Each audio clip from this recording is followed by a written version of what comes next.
we are calling the April 25th, 2022 VCBB board meeting to order. Board members present, we have myself, Dan Nelson, and Brian Otley. Laura and Holly are expected, but not with us yet. Laura's here. Oh, great. Hi, Laura. Just waiting on Holly. She may join us in the next few minutes. Staff, we have Christine, Rob, and Alyssa. Did I miss Dan or? I'm on as well. Thank you, Patty. Okay, there's Dan. I hear his voice. Okay, so we have all this regular staff in attendance. Let's call the meeting to order. And first on the agenda is approval of the April 11th, 2022 minutes, draft minutes of the board meeting. I'm going to make a motion that we approve those minutes as presented. Second. Got a second there. Any discussion? All right, hearing none. All those in favor of approving the minutes, please say aye. Aye. Aye. Any opposed? Approvals. Okay, motion minutes are approved. And that brings us to the GIS. Number 3 on the agenda is a presentation of the GIS platform. Yeah, thank you. This is I'll turn this over to Alyssa because Alyssa has been taking the lead on this, working with Stone Environmental. But we had a presentation at staff on this reporting system. You know, our goal has been set to develop a reporting system that we can use for all purposes, including reporting to the administration as well as public, as well as to the board in terms of status and progress, as well as a place to go for people to see when they're going to get connected. So before I go, did we approve those minutes? I missed that. Yes, we did. Approve the agenda. Yeah. Oh, approve the agenda. Have we approved the agenda yet? We have not moved to approve the agenda. I'll make a motion. We approve the agenda as listed. Second. There's a second. Laura has a second. Any discussion? Okay. Okay, all those in favor say aye. Aye. Aye. Okay, Alyssa, why don't you take it away? Wait, hold on. Any opposed? I'm sorry. Okay, the motion carries. The agenda is as listed. And I see that Holly has joined us as well. Hey, Holly. Okay, Alyssa, go ahead. All right. So we're excited to show you kind of some updates. I'm just going to go through kind of step by step, kind of where we've been coming from, what we've been working on. Then I'll pass it over to Nick and Paige from the Stone Environmental team to talk a little bit more in depth about the detailed data and the process, and share the template for the reporting and the analysis and the mapping. So since the end of January, the VCBB has been working with Stone Environmental to set up our online GIS atlas. We've loaded in over 60 layers of data that can now be used to create maps and dashboards for planning and analysis and reporting. At the beginning of March, we published a map app that shows the eligible location data and available funding per town and CUDs online for public view. So the CUDs and ISPs and individual towns have been accessing that in relationship to their construction grants. And then CUDs, also in March, CUDs were given Esri accounts to track their broadband construction progress and to enable them to interact with all of the VCBB data that was uploaded into the atlas.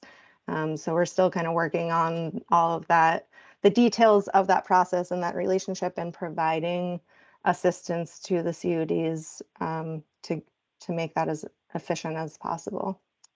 So Stone Environmental hosted a webinar to get everyone kind of on board with that. In March, they hosted a second training session at the end of March beginning of April, and to discuss data sharing and group collaboration, and give some online navigation tips. So that will continue to happen over the next couple of months. This month, throughout April, the team has been working with the CUDs and their subtracted engineers, other GIS professionals, to explore additional technology solutions to standardize the data input process and ensure efficient planning and reporting. You'll see when Nick starts talking that we kind of it's been a work in progress to get to where we need to be, as we found out everyone's kind of using different systems.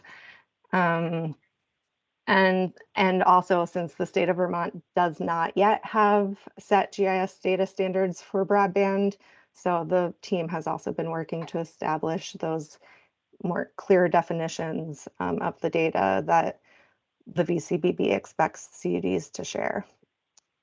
And as we move forward, now we're working on more of the fun kind of, that I think things that you all will think are more fun in terms of the templates for the dashboards and reporting. So we're working as a team with VCBB staff, looking for other input on what questions we'll want answered through the data that is available as more information comes online, so that we can share those in map apps and dashboards and create those with the Stone Environmental team. Eventually, those are all go onto our VCBB online hub, which is essentially a website GIS platform where everyone can find all of this information. So with that, we'll pass it over to the Stone Environmental team. As I said before, Nick will kind of kick stuff off, and Nick Flourish has been leading the work over at Stone Environmental, and Paige Gebhardt will also be presenting. Is also on the team over there. Thank you, Alyssa, and thank you for your time today. I will hopefully be sharing a slideshow if this works appropriately. PowerPoint, that one. Hopefully you're seeing a slideshow and not my presenter view. Yeah, I think we're seeing the slideshow. You can proceed. Okay. So just again, we are Stone Environmental's GIS group. So Stone Environmental does a number of things, but we're the GIS nerds at Stone Environmental. And we were tasked to build out a geographic information system to help VCBB plan and track the progress of the fiber build out, and help the CUDs share data and help to the VCBB and vice versa. And support VCBB and GIS analysis and data gathering as well. So our proposed solution initially was to have all the CUDs use ArcGIS Online to enable the sharing and interconnecting of the data. It looked like this in our heads, and we thought that this would be how everybody could work together. All the CUDs and VCBB would be separate organizations in ArcGIS Online's cloud, effectively all using the same data tools and platform. And the CUDs would be enabled with GIS tools and would be able to collaborate and share specific and key data to the VCBB, and the VCBB could use that to track and report on status. Likewise, VCBB could aggregate and collect key data and support all the CUDs and share it out to them, with certain permissions and confidentiality all kept in mind. If this VCBB was using various tools on the platform, they could share curated status maps and charts to public audiences, whether they were people waiting to get fiber at their home, wanting to know when, or legislators or the governor. All the data sharing would happen as sort of this internal thing in ArcGIS Online. That's what we thought was going to happen. What we found out after working with the CUDs is that things are moving so quickly that a number of the CUDs had already established their own GIS systems and data management systems, and only some of them were either using or intending to use ArcGIS Online. So now we have effectively 4 different systems at play: MapCom or M4 from VertiGIS, 3GIS, VetraFiberMap, and ArcGIS Online. So this made things more complicated. Any of the CUDs that are using ArcGIS Online can still share with the VCBB's organization at ArcGIS Online through the internal data sharing and connections and so on. However, for the other CUDs, we will be having to build out custom connectivity to get their data into the VCBB system, and also to share data out to them from VCBB. Which boils down to effectively us doing some programming that we had not initially planned to do, and automating some data import and export. If we want to look at what the VCB is going to be sharing and how it all fits together, it kind of looks like this at ArcGIS Online. You've got all of these data layers that are what we call the atlas, and they're basically, it's like a whole collection of all the data that VCBB cares about, whether it's boundaries, old fiber data, new fiber data, telecom lines, power lines, poles, CUD boundaries.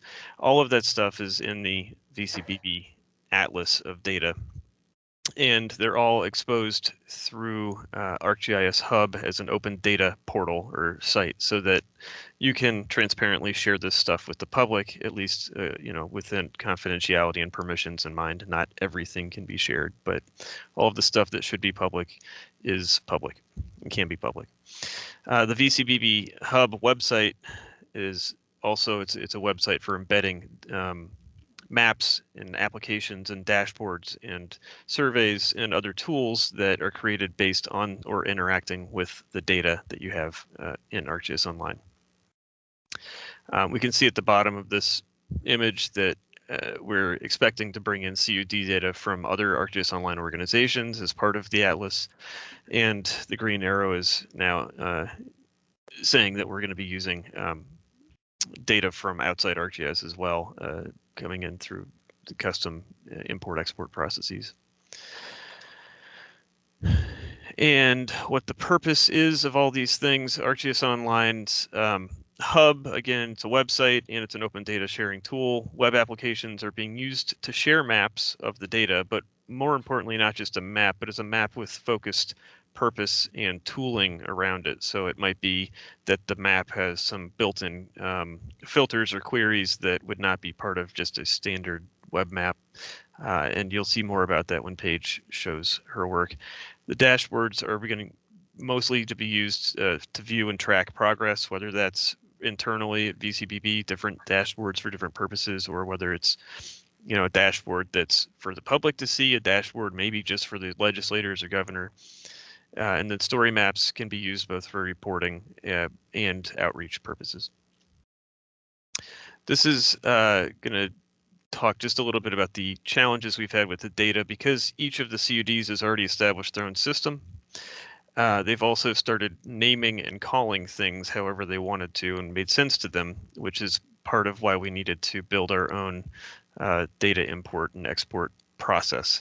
So CUD1, CUD2, CUD3, they all have different names for the OLTN or PON.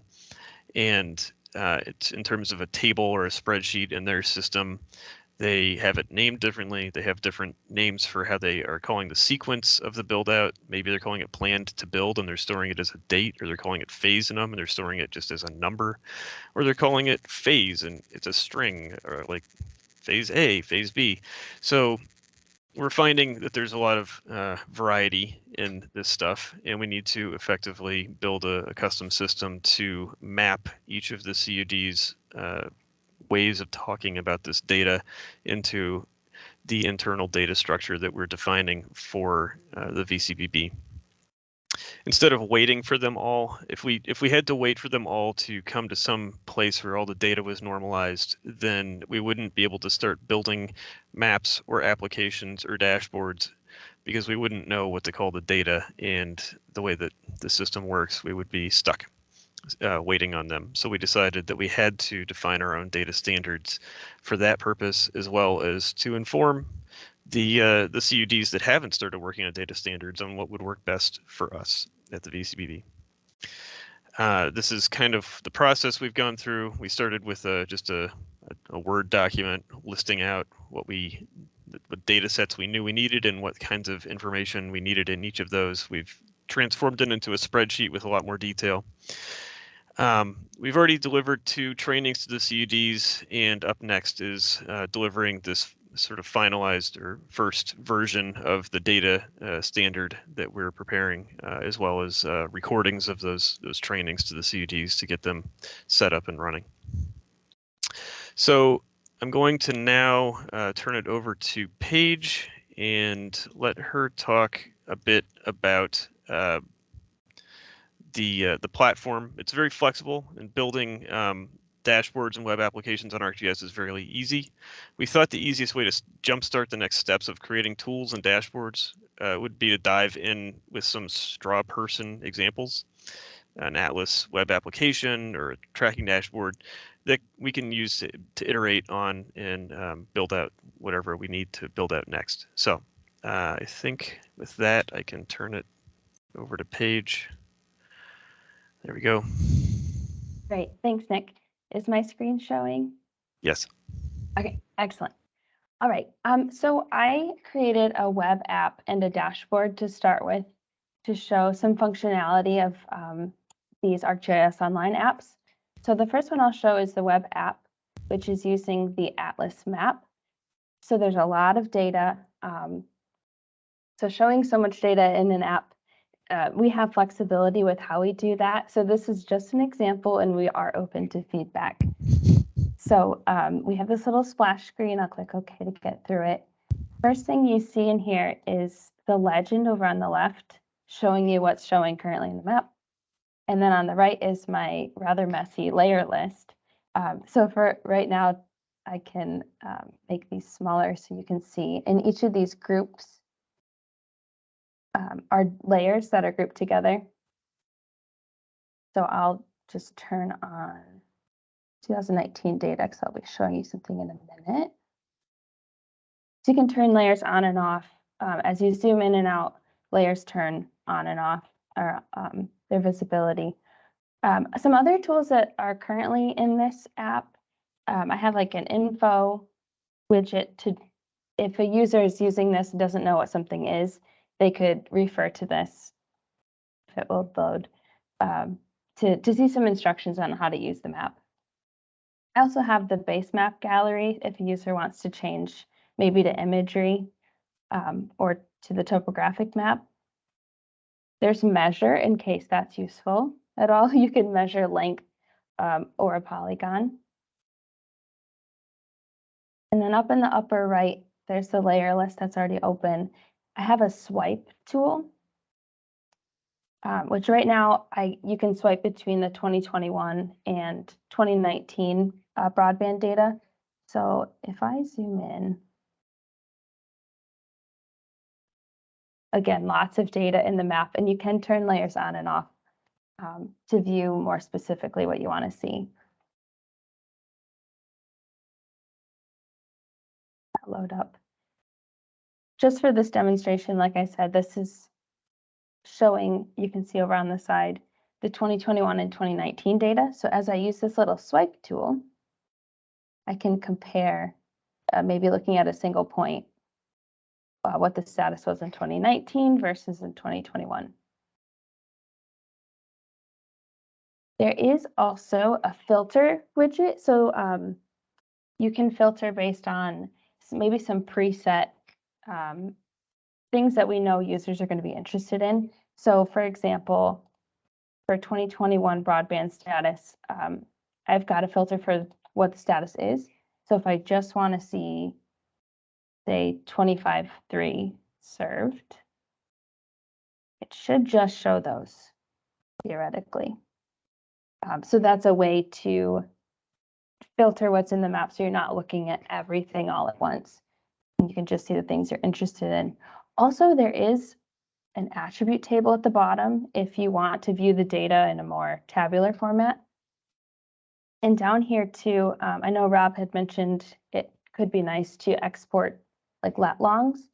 So there's an export option down there in the attribute table. And you can also like click on something and zoom to it. Those kind of things in the attribute table. So that's a filter widget. There is also a group filter, and that filters multiple layers at once. So if you're only interested, I've got town and CUD there currently. So let's say I'm interested in only looking at CV fiber. I can apply it and it will zoom to that area and will filter the data that's showing. I do also have, as an example, CV fibers data in here. So as we get CUD data, we can add it.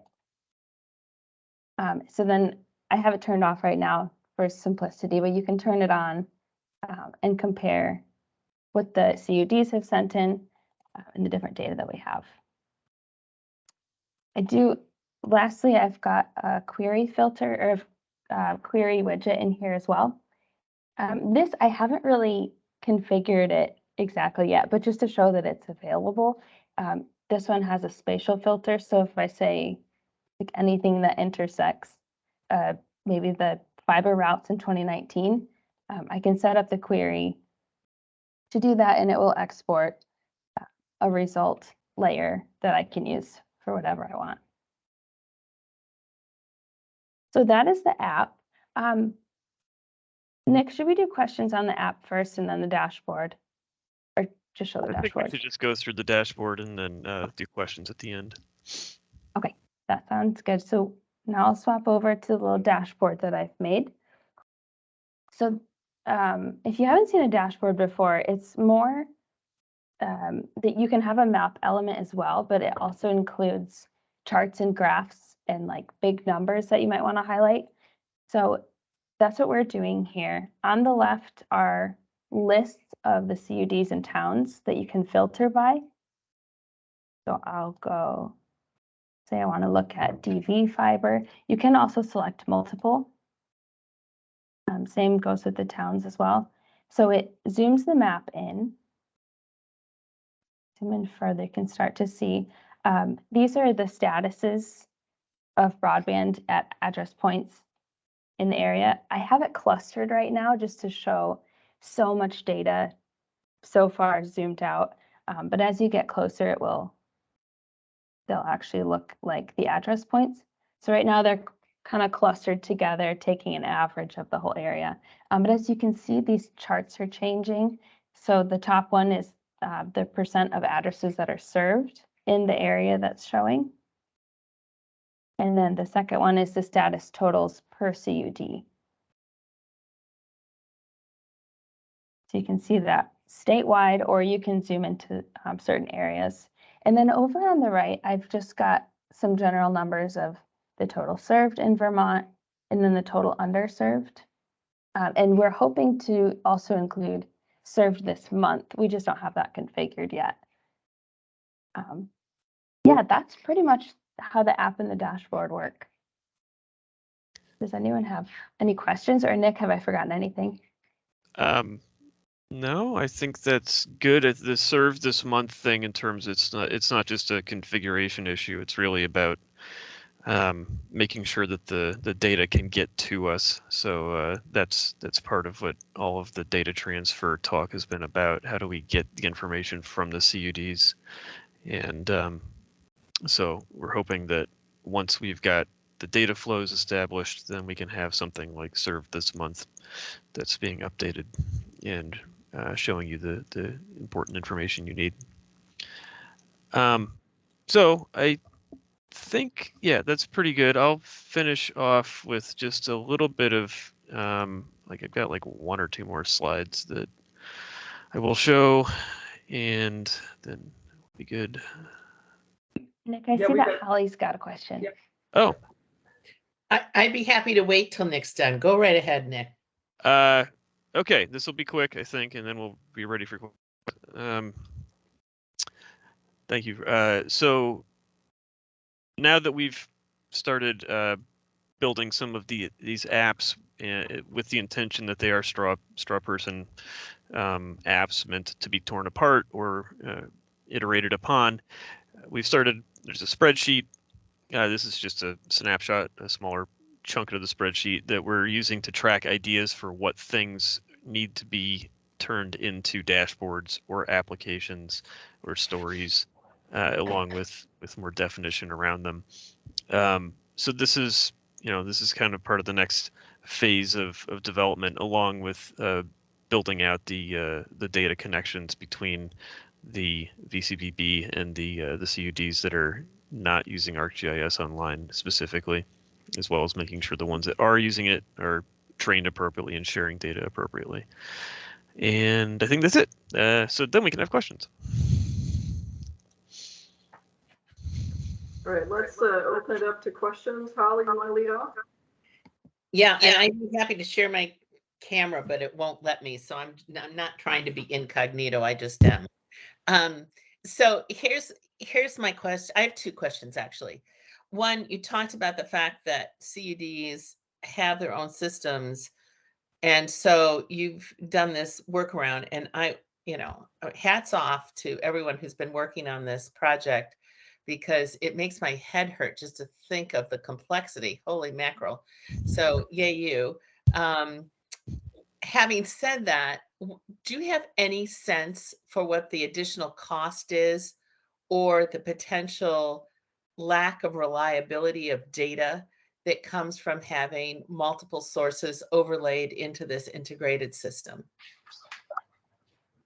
Because we're paying for these systems by our grants, so and then we're paying you. So I'm really wondering, like, how many times are we paying for these deviations, and are they worth it from an accuracy standpoint?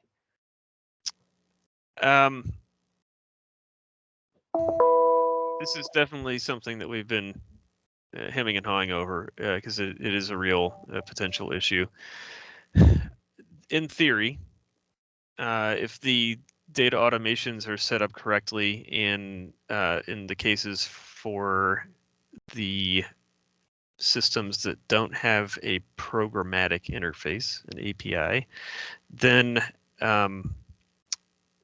they should be able to give us the data and get the data, like, at least to their door or to our door. And I know that we're going to be good about getting the data from them and putting it into our system automatically, but there will be, I think there's more of a question about if we give them data, how can we be sure that they're putting it into their system? And at any point, if there's a manual step where somebody has to click something to make it happen, then there's a real risk. And that's something that we are worried about. So we're trying to find ways to not have that be what it could be. That means either sharing data as services that are consumed by other systems, if possible.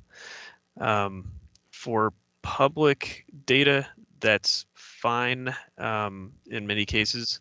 For private data, though, that could be tricky. It depends on the system, and each of the three systems is different. We've had discussions with Vetro in particular about how some of this data automation might work.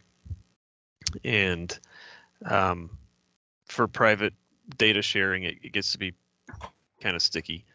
So yeah, these are really good questions that we don't necessarily have a total solution for yet, but we are trying to come up with the best option. And you don't have a concept that looks like, yeah, it's going to cost 30% more because we have to build a system on top of systems rather than have everyone conform to a system. You don't have a number like that, or do you? We do not as of yet. Alyssa has been on me to get her some change of scope information, so I'm a little behind on that, but Okay. she's been pushing me on that. Well, I'm just happy to know that Alyssa's thinking about it too. And the other question I had for you was really this. This is a fabulous public-facing view w- with the VCBB board as a potential customer or client of this product, I'm interested in knowing that the baseline data for who is un or underserved doesn't change in at least some view somewhere starting in 2020. Because for us, the measurement is how much is the state served from a point in time to another point in time in the future. And so if the baseline keeps changing based on increasing availability of broadband, we lose the benefit of our progress. Does that make sense to you? Absolutely. Yes, the idea is to, once we have our baseline and it's clear, and I think we kind of have got that, the data updates that will be coming in are going to be, they're not going to be overwriting or deleting the previous information about served and underserved. It's going to be, I guess, temporospatial, or there's going to be a time element to it so that we can look at the served status by date, and hopefully in these applications then as well, and these dashboards start to view the change over time, so that, but we can't do the change over time view that we want, that Alyssa wants, that the board wants, if we don't have that baseline. So it's definitely an important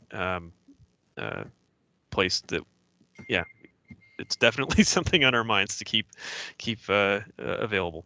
Thanks very much. Absolutely. Yep. Great questions. And I would just add, Holly, to your first question. I think it's a bigger question than just what it's costing us, because we would have to go to each CUD and see how they're establishing their processes and their operations. And I think because there's a general understanding that, we're taking like the bottom up approach versus top down approach that we're trying to have with the CUDs, I think it's good for us to be aware of that and be able to compare. And as Nick mentioned, we've been talking about it and trying to work through all of that and doing our due diligence of comparing our options. But I think it would, we also have to weigh it against the problems it could cause for us to be forceful in terms of requiring use of a specific application. Yeah, let me add too that for the board's sake that, we originally, and I won't talk about the budget amounts in front of the vendor, but we had originally allocated 2 different budget line items for this project. One was going to be allocated to another vendor that would do the reporting side, but we actually decided overall it would be less expensive to stay focused with Stone Environmental and then expand the scope of the project. So I think overall you're going to see we spend less than we budgeted for, because of how we've combined these two. But at the same time, it is an incremental cost, of course, when you have to build these interfaces. Christine, I'm just thinking of, in the pre-construction grants, we may have done some funding of this type of work, and then now we're doing funding on top of that funding. That's really what I was getting to. I'm sure that you're managing this budget closely. Just Thank you. Christine, you had your hand up. Did you have other questions or comments? I just pulled my hand down. That was my Okay. point. All right, Brian, you're up. Yeah, so I think, my view is it would have been wonderful to leave the dock with all the CUDs in data conformity to a standard, but that ship has left the dock long ago. And so, I'm actually not interested in quantifying what the cost of that is. I'm actually comforted by having someone like Stone with their expertise and their track record doing the data jockeying that is necessary to aggregate all the CUD data in whatever source form they're able to get it, which I know is all over the map, because I think that will be a more time effective and probably cost effective than trying to go back and enforce a standard on the CUDs now, that while they're in the midst of trying to figure out their builds and their designs and all the complicated work they're doing, to impose some sort of backwards standard, I think would just be problematic. So yeah, I'm just not that interested in what the cost is. It is what it is. It's going to be more than than a perfect scenario is, but there's nothing perfect about what anybody's trying to do here. So Brian, that's a all. good point. I'm glad to hear you make that point. That's helpful. And it just made me wonder, like, going forward, would we encourage, I assume staff would encourage anybody who hadn't started to pick up a consistent data plan. Yeah.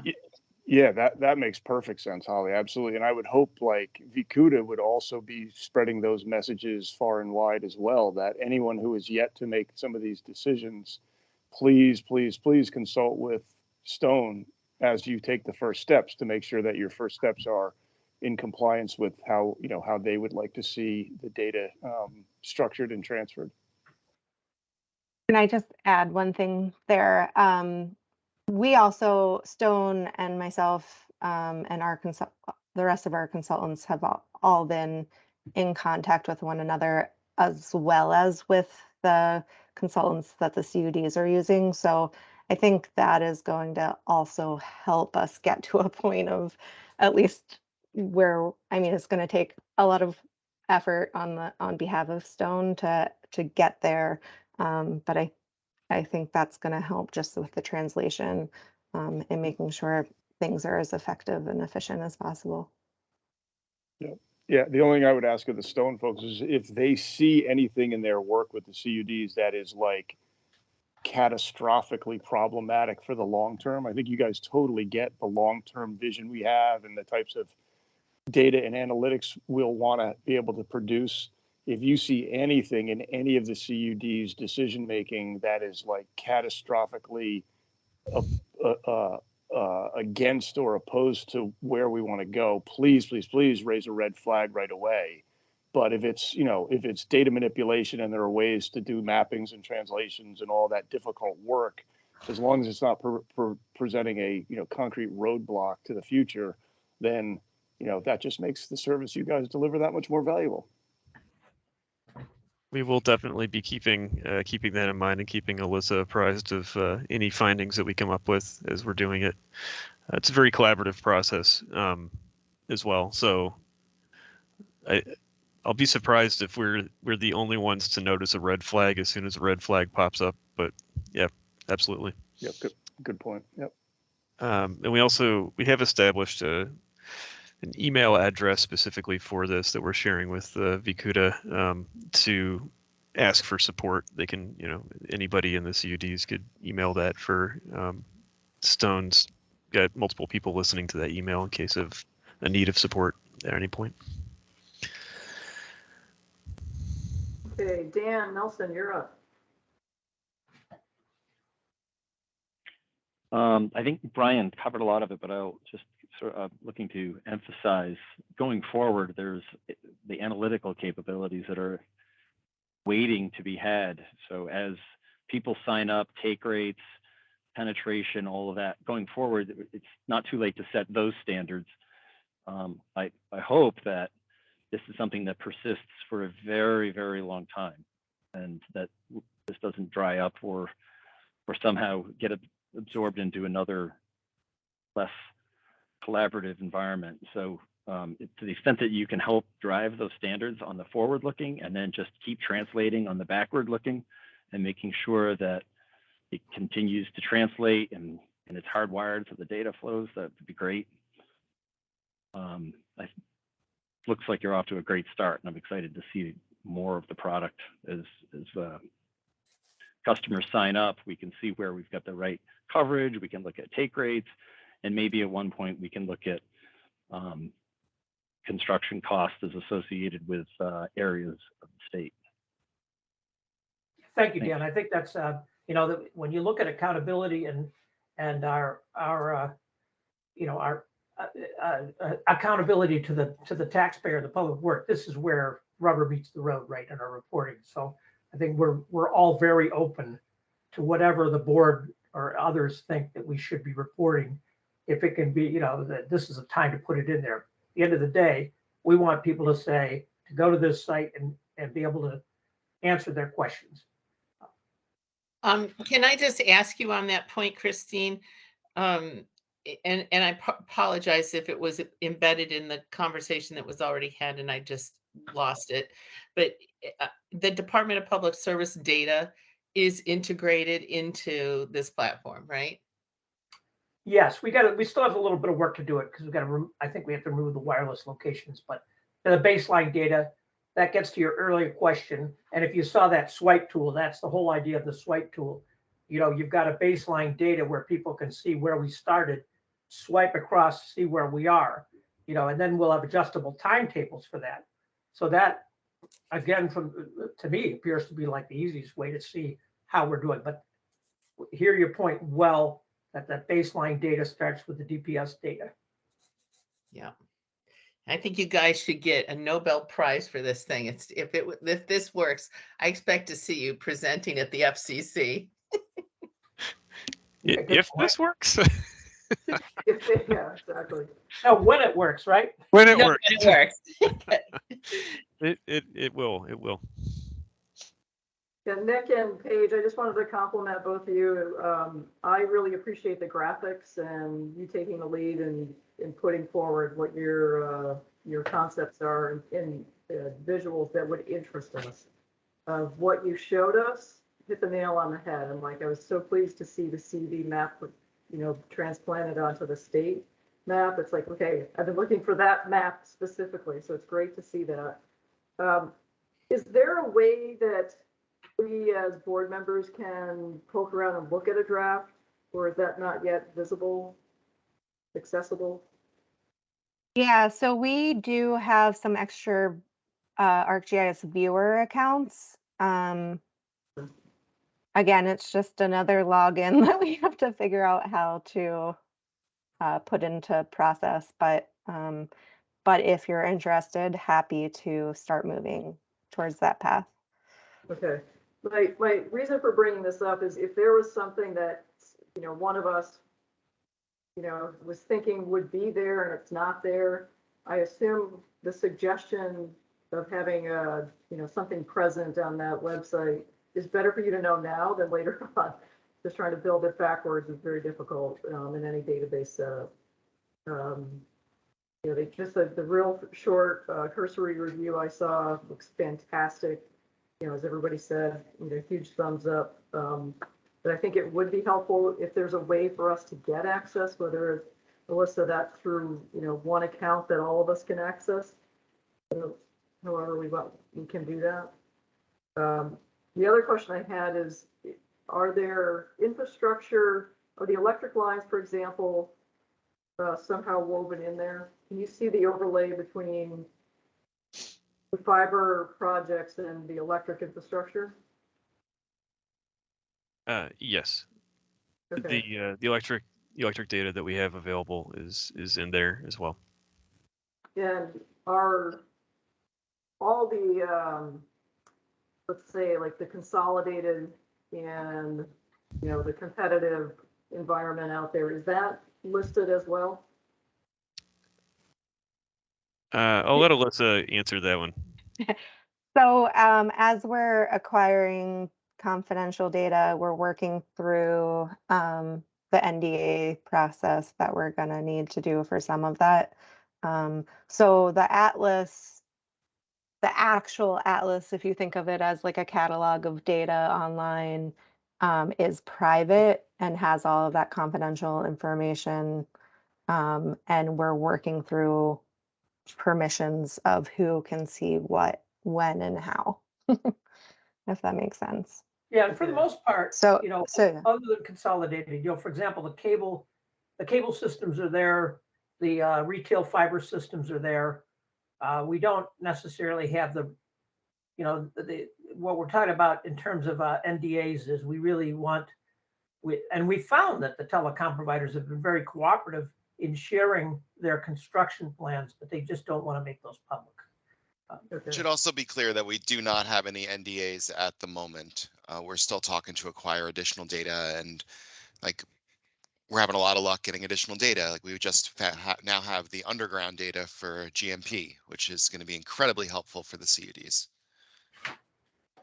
So that's part of the work we're doing. I look at it as the more data, I mean, obviously you can go overload with the data, but the more data mining that anybody can do, whether it's from a high level standpoint or, a competitive standpoint, the more data that's in there, the better. Yeah, I know that, that becomes obviously there's cost associated with that. So we have to reach a balancing act between what work you're doing and how much it's going to cost, but just the more we know about what's in there, the better. Yeah, and I want to say that, I want to give a good, pat on the back to Alyssa. She's been very disciplined, and she's been really, she pushes Rob and I when she needs data. She's really dogging this well. So thank you so much, Alyssa. Of course. Every project needs a leader. Thank you, Alyssa. And I'm happy to, just on that last point, Patty, about we have a list of all of the I mentioned there's over 60 layers of data, so we can work on the viewer account, so you can see that in a protected view, but I can also just share the spreadsheets that we have in terms of the data layers and the questions that we're looking at setting up for the queries and the map apps and the dashboards.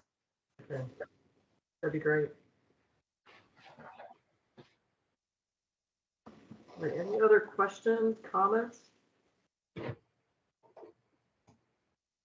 right, thank you very much, both Paige and Nick. Looks great. Melissa, thank you for your leadership on this project. It's fabulous, and look forward to having it come to completion. Thank you. We appreciate your time, and I think we're supposed to log off now. Thank you very much. Okay, talk to you later. Thank you. Thanks, Bye. guys. Okay, next on our list on the agenda is moving into executive session for our construction grant reviews, the NEK broadband grant. Is there anything, Christine, you want to bring out before we move into executive session?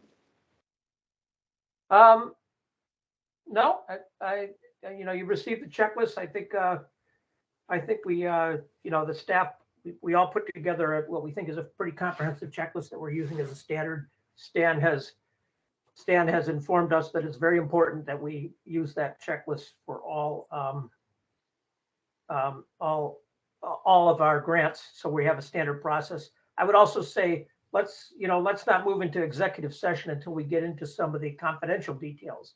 There's I think we'll tee it up. We'll tee it up in public session until we need to. Then that's the approach. Okay. Yep. Before we moved into executive session, I just wanted to flag a kind of procedural issue. It would be a lot of this data for the construction grants came in via a link that we would have to access going back to the department. I just want to flag and raise my process. I don't look at the VCBB material until the morning of, and Alyssa was great getting me to access data this morning. I just wanted to flag, Christine, it would be great to get a heads up that we've got a bunch of reading to do. Like a week before or something, because I will admit that I skimmed the broadband construction grant applications. I'm going to lean on staff hard today in terms of your recommendation, but it would just be great to get a heads up that we've got to go. We have to go to the website to get information, and for me, it wasn't intuitive how to get to the SharePoint files. So the more advanced notice we have on that, the better. Melissa, like I said, was great teeing it up to get me the data that I needed to get and get me introduced to how to get access. So thank you, Alyssa. Yeah, I'm happy to do that. I thought that was a good suggestion. Yes, you saw me immediately text out to everybody. It's really easy for me to do that. I think, there's really, just to give the multi-step process here, we work with the CUDs to get the grant application in as acceptable shape as possible. Once we as a staff feel it's ready for the board, then we send it out to the board. That's usually going to be a week or two ahead of the board meeting, hopefully closer to 2 weeks ahead of the board meeting. We've committed to 5 days, but we're trying to exceed that. So I'll send you a text when that grant application is available. Then we go through in detail the grant checklist. We'll send you a note when that grant checklist is available, and then of course the board packet comes out. That's kind of the 3-step process. Right. Exactly. That's perfect. It gives us advance notice that we should be looking at stuff sooner than later, and I really appreciate that from my perspective. Let's Patty, can I ask you a question, Patty? It's Holly. Sure. Hi. So I'm confused actually about what you've just said. So I have found that I've been spending too much time in the board packet, not a reasonable amount of time for our volunteering exercise. And yet sometimes there's last minute updates. So are you saying you want a week or 2 week notice to say there is going to be a lot of work, and then you're reserving the time before the meeting to do that work? Is that your preferred work plan? What I'm suggesting is whenever we get a grant application where there are, it's a 40-page grant application, there's appendices. Yep. Those big submissions to give us enough time to review and take a look at, however we want to do that, if we want to look lovingly at every page or skim it, just so we have a heads up, hey, there's a big packet, a big grant application available. And it would give us time to look in advance of the board meeting. Okay. Because I am quite dependent on board members with technical expertise to consider whether they're agreeing with staff assessment. But if board members with technical expertise are saying, if it's good enough for the staff's fiber consultant, it's good enough for me, that's where I just don't know what level of detail. I mean, my going through the build plan has limited utility. So I'm just bringing that to your attention that, okay. I think all of us will glean different things as we review grant applications. And for anybody that wants to dive in and spend 8 hours on a grant application, all the power to you. But if you've only got a few hours, then obviously you spend a few hours. But I think we just to give us an opportunity to make sure we have time in our schedule to dig in if we are so inclined to, then that's what I'm looking for, just that heads up that, hey, we've got a grant application now. Yeah, and I should make a point too. Sometimes these applications might even be a month before the meeting. For example, Bolton, that we sent out almost a month ago. So there's and of course, as you know, with the Bolton application, there was well, you cannot have seen it, but there was a lot of back and forth before we got to the point where we're ready to present it to the board, but the application was there. So don't get confused if you get an application and a text that, most likely that will be at the following board meeting, but there may be work we have to do over the period. Okay. Awesome. All right, let's jump into NEK's grant application. Okay. See this step for us? Yeah, at this point, I'll turn it over to NEK to present, and the board can ask questions. You'll see. I believe that Stan was going to set the stage for the criteria we're supposed to use with reviewing them. So I can share the screen to have it on the screen, but actually, Stan, you can just go through it, the memo. It's not really visually. Yeah. Before, the staff is making a recommendation, and we put together a sheet which we share with you that talks about the business plan and the high-level design and the universal service plan. But I thought it would be useful just to go through what Act 71 says about factors that the board should give priority to in evaluating grant grant proposals, excuse me. This is in section 8086B, and I'm just going to read the 7 factors, the 7 things that it says the board should give priority to. In evaluating grant proposals under this chapter, the board should give priority to broadband projects that, 1, leverage existing private resources and assets with high priority given to partnerships between a CUD and a distribution utility. 2, demonstrate project readiness. 3, provide broadband service that complies with consumer protection and net neutrality standards. 4, support low-income or disadvantaged communities. 5, promote geographic diversity of fund allocations. 6, provide consumers with affordable service options. And 7, include public broadband assets that can be shared by multiple service providers and that can support a variety of public purposes. So, those are the criteria that the board should give priority to. They're not requirements. And not all projects are likely to have all of those factors, but I thought it would be useful just to set the stage to have those in the back of your mind when you hear the proposals. Thank you, Stan. That's a very helpful reminder.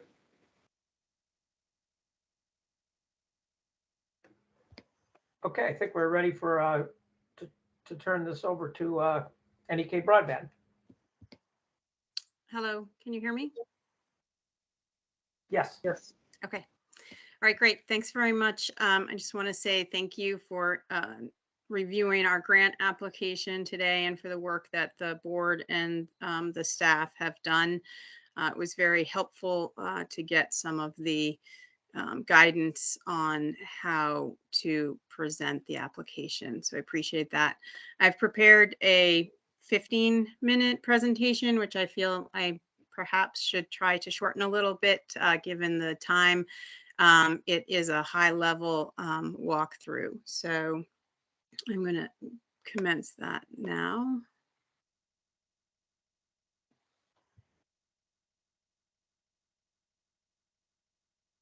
Can you see my screen? Okay. Yes. Okay, great. Super. So NEK Broadband, as you know, is consists of the Northeast Kingdom plus Wolcott. We've already constructed 21 miles passing 342 premises, and we own or lease up to 170 miles of backbone. We have a lot of unserved in our area. 44% of the addresses are either un or underserved. 1/3 of the statewide addresses, we have 1/3 of the statewide addresses that are considered unserved. We also have the least populated counties and the lowest per capita income in those counties with a shrinking population.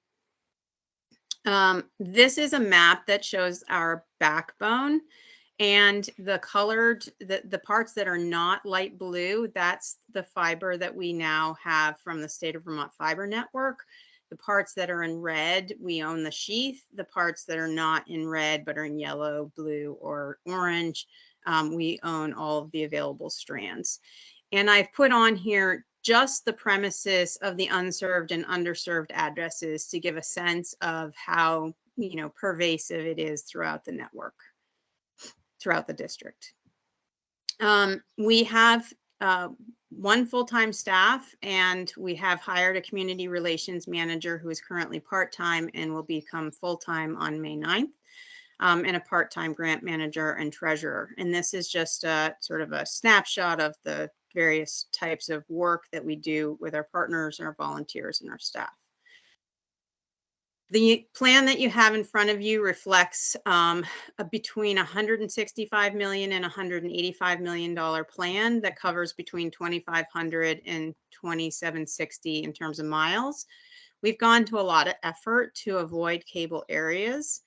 The lower number, the 165 miles of the 165 million, 2,487 miles, is what we hope to build if CCI completes their RDOF obligations, and if fiber is built in certain cable areas that only have single homes here and there that have been marked as unserved. But we are prepared to build throughout if necessary, and our design will reflect the $185 million.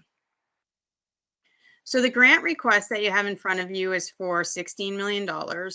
It's a little bit more than half of our current construction grant allocation. And it will cover approximately 215 miles of construction.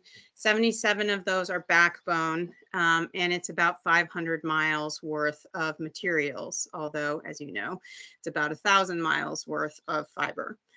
This will pass 2,101 premises, 1,479 of which are considered eligible by the VCBB, and it will also be supported by the USDA Rural Business Development Grant in Waterford. So I thought that I would address each of the criteria that's in the statute. So the first one, in terms of leveraging private resources, working with distribution utilities. There are 7 electric utilities in our district that can have some challenges to it. We have multiple municipalities, 2 cooperatives, and Green Mountain Power. In addition, there are 3 RDOF award winners in our area: CCI, Kingdom, and SpaceX, which is the little green spots. We are hoping to work closely with CCI in assisting in any build out and have work to accommodate that into our design. And we are working closely with Kingdom, and I can answer any questions about that in executive session. So in terms of demonstrating project readiness, we've done a tremendous amount of work over last quarter and this first quarter, including the high-level design, a complete design of span miles and fiber distribution routes. We've purchased 1,000 miles of fiber, and we've purchased 250 miles of materials that have a 16 or higher week lead time. Our make-ready application started in 2021. We have brought on the necessary partners and staff. And the one piece that we are still working on and plan to issue a substantial RFP on in the future is the longer term supply chain solution. I view that as one of the most critical things, critical items to our successful construction, is being able to do that quickly and efficiently, and knowing you always have what you need on hand. We have passed net neutrality and consumer protection policies at the governing board level and incorporated those. NEK Broadband takes affordability extremely seriously, considering our communities. And we have already been approved as a provider under the Affordable Connectivity Program. In addition, we've formed an affordability group, which is formed with 5 governing board members. And it's a key focus for the organization. It's been the subject of several governing board meetings. So we are working to not only address those at that qualify for ACP at 200% of poverty, but those on the other side of the benefit cliff. We believe strongly that not only is this important for our residents, but it's important for our business model to increase the take rates through affordability. We've also commenced discussions with Equal Access to Broadband a couple of months ago, and look forward to exploring that farther. In terms of promoting geographic diversity of funds, we are, I think we're really uniquely doing this rather than building out a specific area in total. We are focusing on building out our backbone and spurs that get to unserved priority addresses. That's addresses identified by the state as being priority because they have kids in school or a telehealth issue or something like that. And so we will be building throughout our backbone, and we will be putting in our OLT cabinets throughout this area as well. And what that does is it really lays the groundwork, and it allows flexibility for those next phases of our project so that we can respond to the market. Providing consumers with affordable service options. These are our service options. Currently, we offer the 50/50 and the 250/250. I will say, quite surprisingly, of the number of customers that we have to date, more than 80% of them have chosen 250/250, and some have chosen 50/50 primarily from a budget point of view. In terms of public broadband assets that can be shared by multiple service providers, we've increased the fiber strand count in many areas of our build in order to accommodate other providers. We also have existing dark fiber licenses with multiple providers and an open access network, and that's the dark fiber network that we inherited from the state. We have reserved potential needs for potential needs as well. So in terms of timing of the network build, I know this is a super important issue. I will say that our goal remains a 5-year build, and that's aggressive. It's 50 miles per month, and that's not an insignificant amount. So a 500-mile build, EC fiber is averaged around 300 miles per year. So there's 3 key items to that. One is purchasing materials. The second is make ready. The third is the labor. The biggest problem is going to be labor, and it may not be a problem today, and it may not be a problem in 6 months, but it's going to be a problem in 18 months. So we are working hard towards that. So in terms of purchasing, we've done a lot to try and get this under control. We have fiber strand and anchors that are actually either in hand or will be in hand within a month. And then we have the long lead time items. We intend to be in construction this summer. So the make ready applications, we've already submitted applications for 6,024 poles. That's about 285 miles, and you can see the breakdowns there. There are some challenges in some of these electric utility areas. In terms of labor, we are pursuing construction RFPs have already been issued, and we do ongoing work. It's just something that I find very important and have dedicated time to trying to make sure happens. Workforce development is the long pole in our long-term goal. And that's it. Do you have any questions that I can answer here in public session? Krista, can you unshare your screen so we can all see each other? Thank you. Awesome. Thank you, Krista. One question that comes up from your presentation, you mentioned challenges with some of the electric utilities. Can you elaborate a little bit on that? I think that some of the smaller cooperatives and municipalities are realizing the impact that this is going to have on their utility, both from the amount of poles that are already out of compliance and therefore are not the CUD's responsibility to replace or fix, and that the rules are very clear on that. So I think that is one challenge, and the second challenge is simply the capacity of being able to get the make ready work completed in the time frame necessary. There are going to be increasingly limited resources available for these folks to be able to call on. So I am concerned about the impact that Make Ready is going to have on the municipalities and WEC.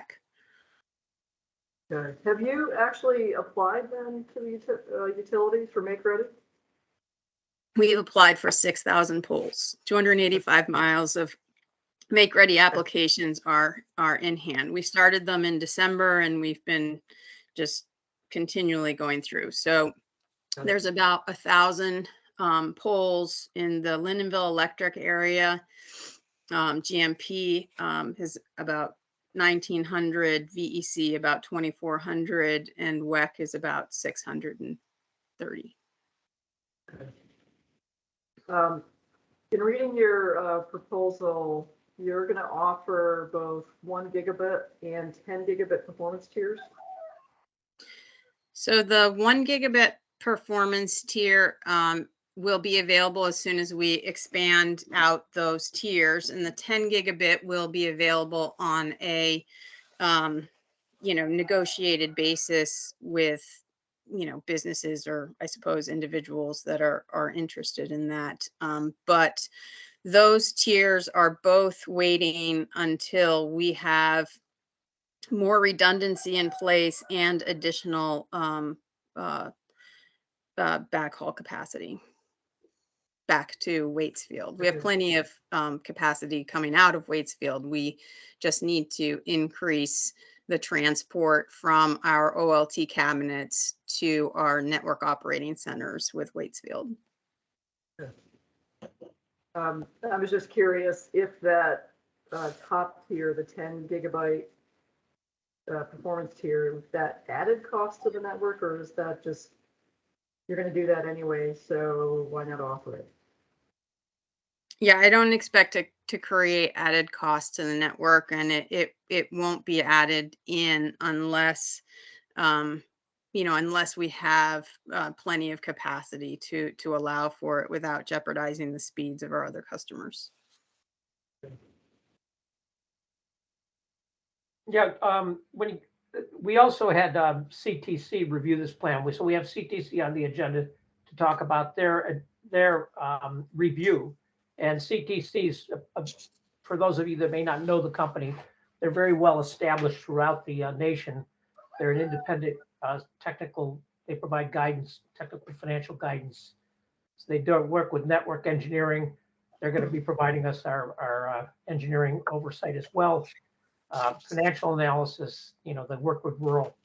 So I would, at this point, I'd like to turn it over to Telus from CTC. But we have a few more questions, Christine. What's that? We have a few more questions. I see Holly's hand. Yeah. Just turn it over to Telus when you're ready, Patty. Sorry. Okay, Holly, do you want to jump in? Yeah, please.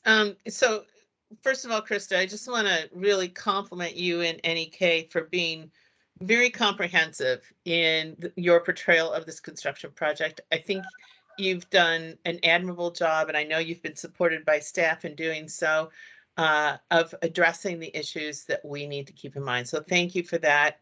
And thank you for the way the materials are presented. I found it to be easy to digest, and that's no small feat. So I did note that your take rate is really interesting.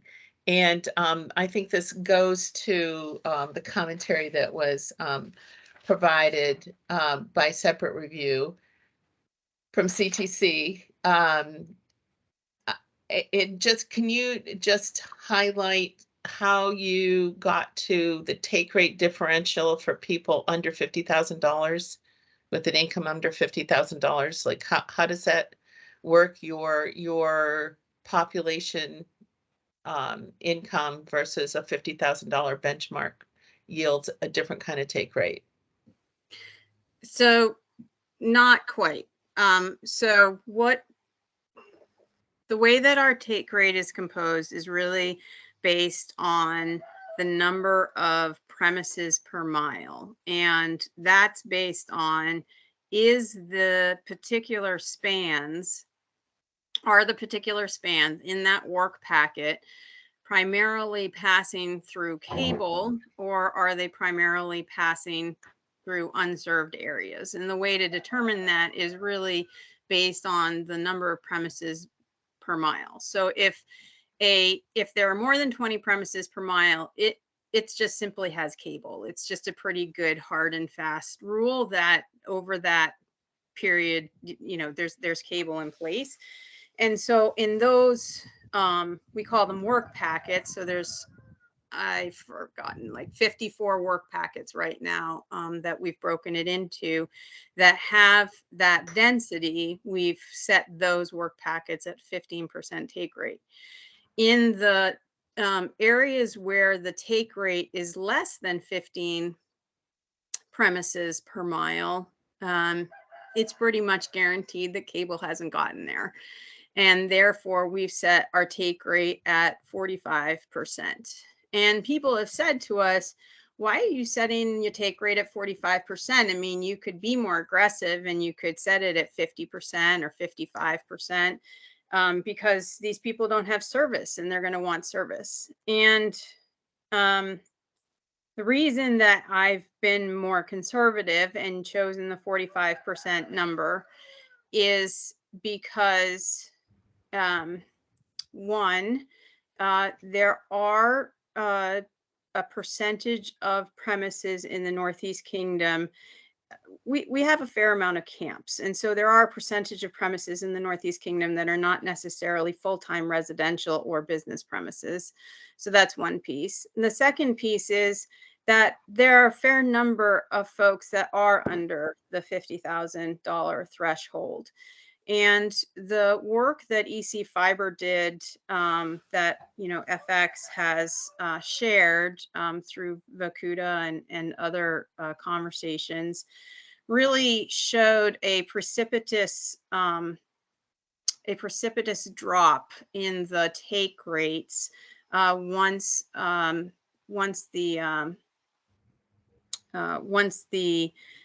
the income went below $50,000. And given that we don't actually have that much, we don't have that many people, there's not really, as Holly, you've pointed out before, it isn't that there are that many more people in poverty in the Northeast Kingdom, because it's, I would argue, fairly expensive place to live, given its rurality.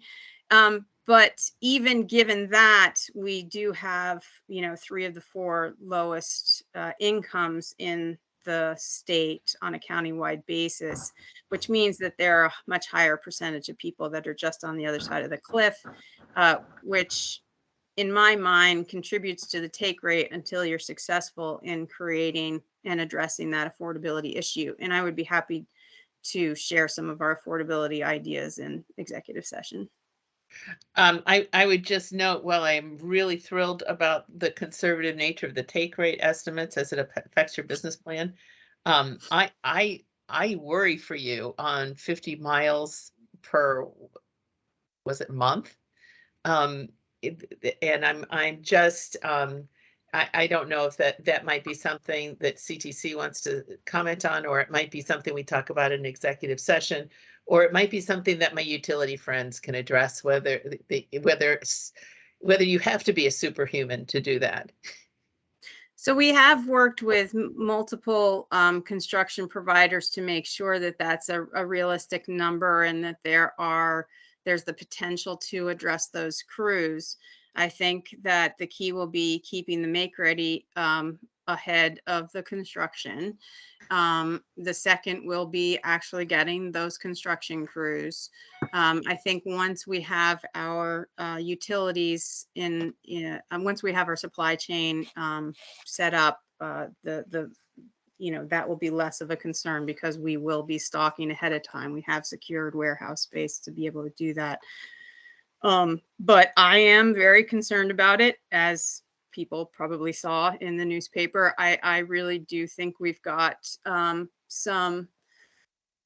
have some real concerns about being able to address that. And I think that our build could take as much as 7 to 10 years. And that's why you see those numbers reflected in the Universal Service Plan, because the Universal Service Plan is what I'm going to be held to, and I need to be conservative in that assessment. Dan? Sorry, Patty, go ahead. Yeah, go ahead, Dan. I appreciate the conservative nature on that. Is that, I'm just curious, is the ratio of permanent residents to camp or seasonal residents, were you able to, is that intuition because you're familiar with the area, or is that based on like some tax allocator?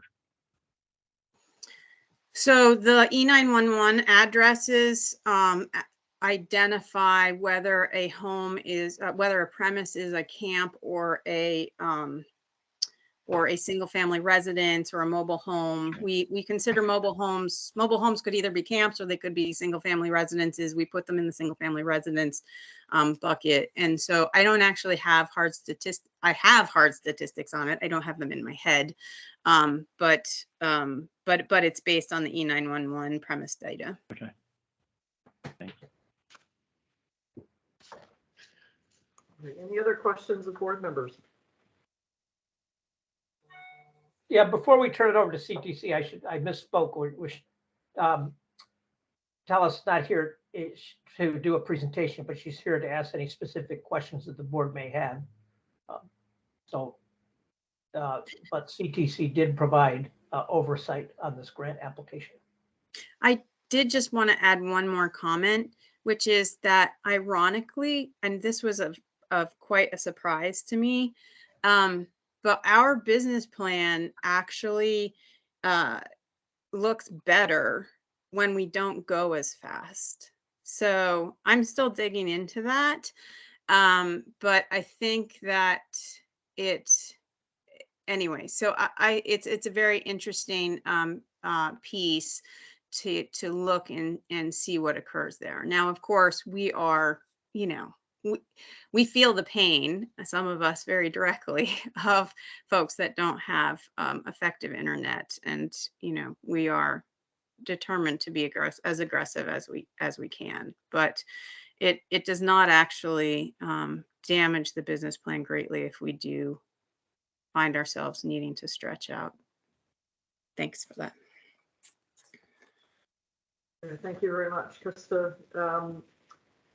Christine, can you tee up for us CTC's review work, exactly what was done? Yeah. CTC's job was to review the grant application and the business plan as a third party to give it, their professional overview, as an organization that's been doing this across the nation. And they're also going to provide us they're also providing us the review of the detailed design from an engineering standpoint. So we're using them as our third party review, which we did an RFP for early on and selected CTC. So is it Telus? How to pronounce the first name? Telus? Telus. Can you give us an overview of your findings in your review? So we did provide a list of questions that NEK did respond to. I assume that you guys have read over that. Overall, the business proposal, the business plan is pretty comprehensive. Highlights all the areas of concerns and addresses the approach to address those concerns. Such as make ready, such as supply chain issues and labor shortages. I guess a follow-up question I do have concerning one of the questions that you responded to is the ongoing operations and the personnel. Trying to understand, is there a plan to increase staffing to accommodate the substantial growth over the timeline? I understand that you're investing in workforce development, but I guess understanding what the plan is and how much additional staffing you'll need, both you and WCBT.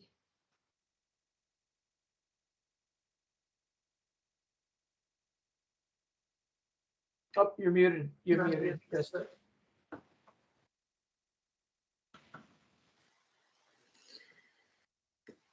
So the staffing plan is critical. It is so it's there are many items that have already been put in place. So there are job postings that have already been posted by WCVT. We are in the process of an analysis based on feedback that we're getting from the utilities in terms of when Make Ready is going to be ready, and in terms of when our construction supplies will be ready, to be able to put together a more precise timeline for construction, which will provide a more precise timeline for installation. And that installation is a piece that is critical, right, above and beyond the construction piece that goes. And those are the primary workforce increases. So one, WCVT has posted for positions and can address it directly in the next session. And then two, we continue to have conversations. One of the good things about a communications union district is that we are a grassroots community-based organization. And so, as an example, we have sent interested parties to training and supplied their information to WCVT. It is a bit, we're in that interim period where you've got this imminent need and not yet an existing need. And so we have to balance that by creating the leads and by getting more and more people trained to do this kind of work. And that training, VTC has already done into their second module, but they also have, they also lost key trainers that had to go, wound up in overtime at their work. And so they don't have as many class openings as possible. But again, continuing to work on moving people into training and continuing to work with the local continuing technical education centers with the high schools and colleges in the Northeast Kingdom. As a follow-up to the take rates, understanding that you're probably more on the conservative end of take rates. If you experience take rates that are more than you would have initially anticipated, do you envision cash flow being of concern to continue funding the increased cost of installations? Increased over which originally anticipated? So I do think that we are going to see increased costs of installations. Part of that we are mitigating through our relationship with WCVT. But I think in terms of cash flow, we're going to have a pretty extremely close eye on it. We intend, I guess this can be in public session. We intend to issue municipal bonds in conjunction with grant financing. Not so much that we have trouble getting our grant funds spent in the requisite amount of time, but it's our opinion and the opinion of the bond companies that that would be a effective way to do it and would be positive for the market. So I believe that we will address our cash flow issues through borrowing and if we have the take rates, then we will have the business model that enables the payback of those loans. And I apologize if any question I have asked or asked should be in executive session. So if so, please just let me know.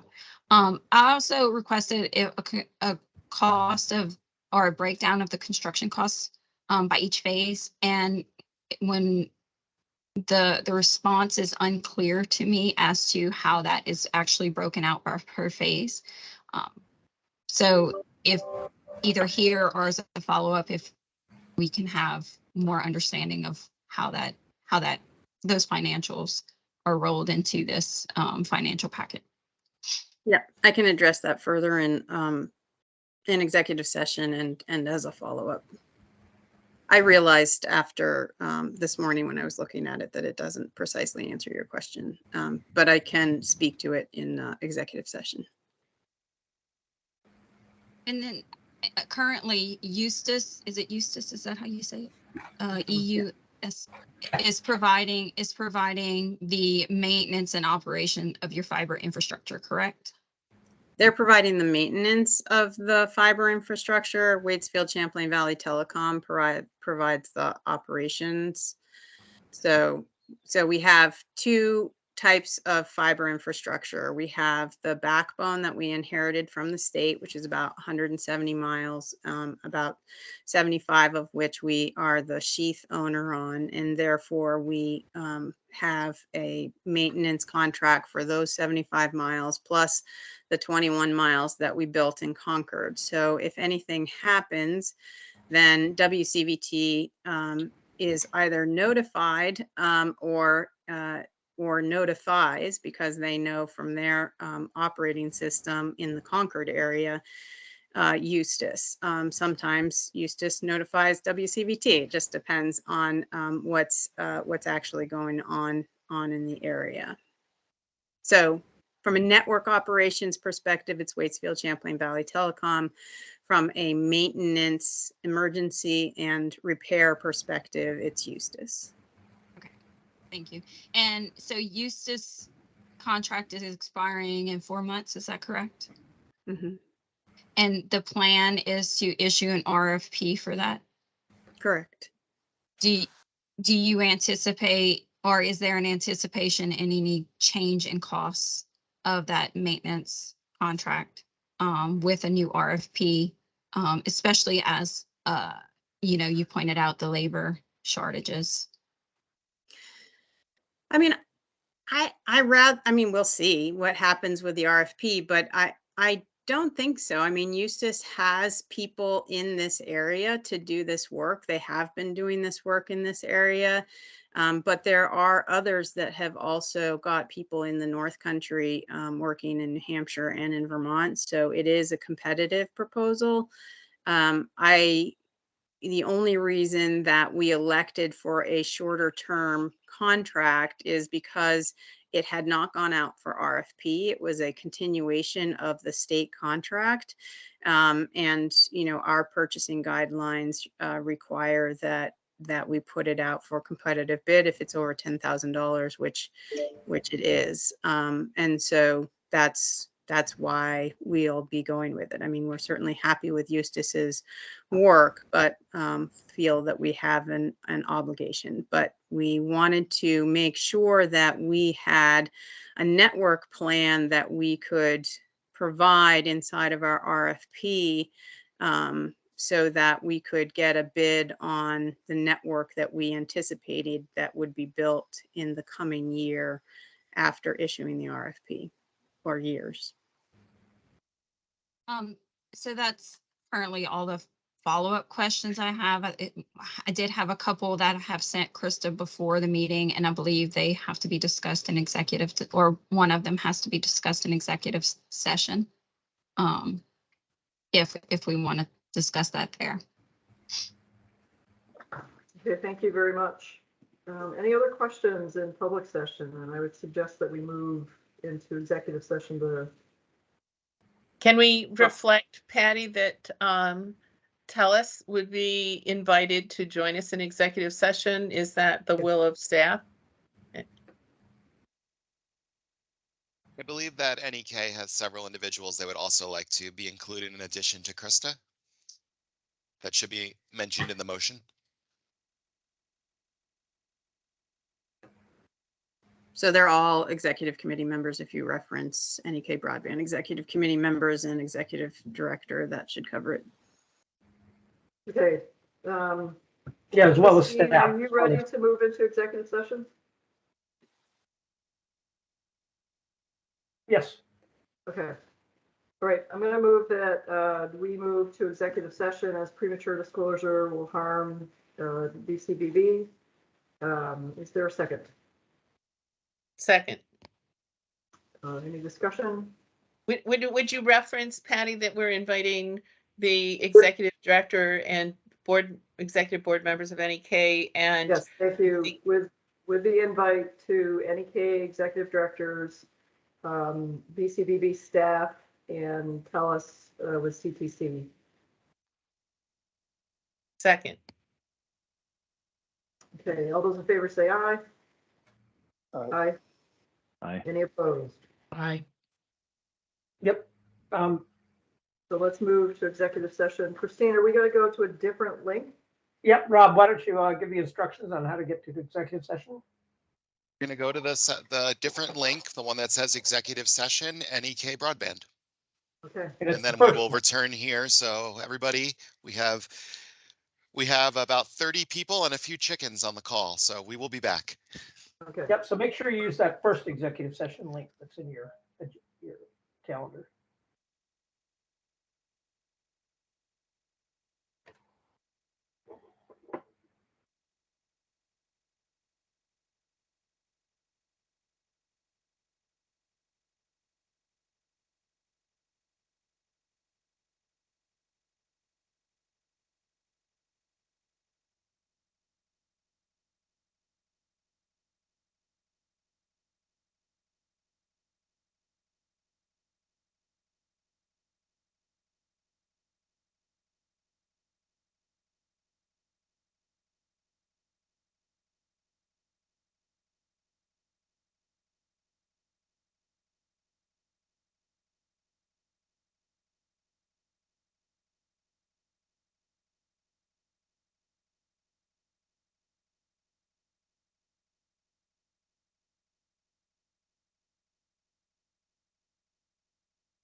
Christina, is Rob back? Yep, I think we're all set. Okay, Yep, I'm here. It's- It's just not enough room okay. for me on Spotlight. okay, just wanted to make sure you were there, Rob. Okay, we've come out of executive session. We're still considering NEK's broadband grant request. No action was taken in executive session. Confidential questions were asked of Krista. So we will now turn it over to Christine to give an update on VCBB staff's recommendation of the grant proposal. Yeah, thank you. So just a quick summary of the overall plan for NEK. And they're talking about a high side of $185 million for a universal service plan that covers 2760 miles with 15,368 addresses that'll be eligible or passed, eligible passed addresses. The cost of this grant request is $15,899,089 to cover for 214.5 miles. Eligible addresses are 1479 with 2101 passed. And the towns served would be Newark, Sutton, Burke, Linden, Kirby, Concord, Waterford, Barnet, Wheelock, and East Haven. So as a staff, we recommend approving the grant request of $15,899,089. Patty, I'd like to make a motion to approve the requested grant amount of $15,895,000 as proposed by NEK Broadband and recommended by the staff. Yeah, it was $899, $899, Okay, otherwise known as 6. But yes, okay, thank you. Thank you for the amendment. All right, thank I you, will second Holly. that. Is there a second? Okay, Laura seconded the motion. Is there further discussion? I'm hearing none. All those in favor, please say aye. Aye. Aye. Any opposed? The ayes have it. Congratulations, NEK. You're off to construction grant round. We're excited for you. Yeah, very good. Nice job. And congratulations to staff for doing such a good job. Yes. Great job. Thank you very much. We really appreciate it, and we'll be working hard. So I apologize that my video wasn't able to turn back on, but thank you very much. And Thank you. congratulations on your wedding this weekend. Yes, congratulations. Thank you. This is not a wedding This is a gift. good wedding present. Set it aside. Can we take a short bio break? Yeah, let's say, absolutely. It is 2:23. Let's reconvene at 2:30. Thank you. Okay, I'm gonna leave video and everything on, so be aware.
You know, Christine, Yes. I'm going to mention this even though I didn't bring it up in executive session because we talked about 50 miles of fiber a month.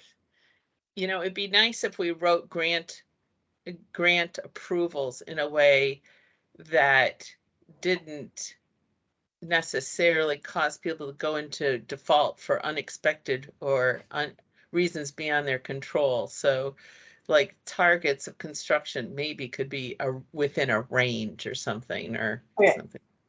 Yeah, we do have in the grant application the caveat around, labor and material shortages, but I agree. I got it. Yeah.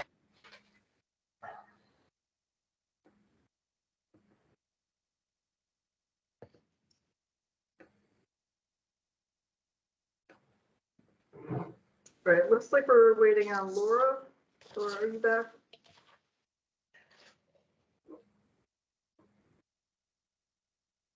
Just grabbing a glass of water, Patty, I can hear you. Okay, excellent. All right, let's move along to our agenda now. We are on item 5, construction grant review of the Bolton, Waitsfield, and Champlain Valley telecom proposal. Christine, do you want to tee us up? Sure. Yeah, this WCBT has come in and asked for a grant for $421,000. Let me see, 421,098, I believe it was. Wait, hang on, let me get exact. $421,093.69. Out of project of approximately 1.9 million, and that's that roughly amounts to a 22% share of that the VCBB would be providing. So the cost per address to the taxpayer for 271 addresses is quite low. It's about $1,700. So this is something the town of Bolton has been working with us for a long time. They have a universal service plan, and I'll turn it over to Roger to take it from here. Sure. Thank you for inviting me to present on Bolton today. We've worked quite a few months with the town of Bolton, specifically Deb Shelby, who was very interested in getting broadband to the whole town.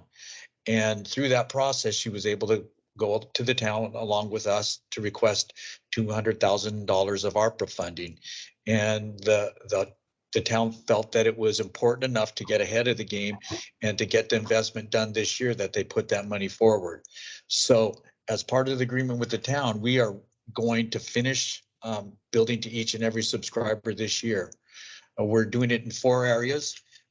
In your documents, you'll see that there's an area near the ski area is the first one. Golf course is a second area. And then along Route 100, we have Route 100 North and Route 100 South. And in that, there are 271 unserved and underserved customers. And I don't have the total number, but we're going to build to another 400 or so that are currently served, whose loop lengths are short enough to where they do get over 25.3 today. So they're not considered or not in a category that can be funded. We're not going to come each and every time a town would like to get funding. We will be coming in later for Charlotte, as they've also come up with some funding. But we're going to work with Christine and Rob to come up with a plan for our overall area. And in the Maple Broadband area, we'll be working with Maple Broadband. And in what's currently the Waitsfield and Champlain Valley area that's not part of a CUDs, we'll be working with the individual towns. Now, one thing that did come about through the Bolton process is that there's a small portion of Bolton that's served by Waterbury. It's part of the Waterbury exchange. It just comes slightly over to the border into Bolton. There are 4 or 5 CCI customers that they did commit to build to. They're also part of an RDOF grant.